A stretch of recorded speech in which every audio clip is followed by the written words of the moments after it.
Welcome to Kenton's videos. Enjoy the video. You're starting by choosing the two windows to split. Pick the main app and the secondary app. Click and hold the title bar of the first window, then drag it toward the left or right edge until you see the snap preview. Once it snaps, the other open windows will appear on the opposite side. Select one. This uses Chrome OS's built-in snap behavior, so you don't need extensions or settings changes. Once both windows are snapped, you can adjust how much space each takes.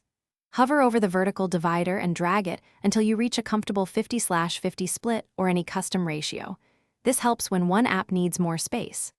Make sure to click into a pane to give it focus. You can also use keyboard shortcuts to switch focus faster.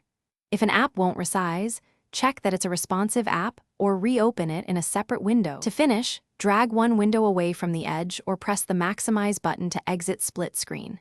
If snapping fails, sign out and back in or reboot the Chromebook to reset window management.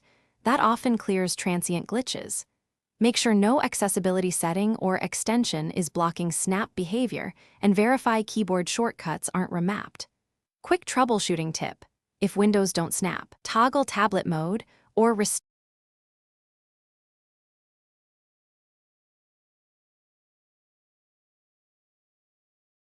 Thanks for watching. Consider subscribing if we helped you.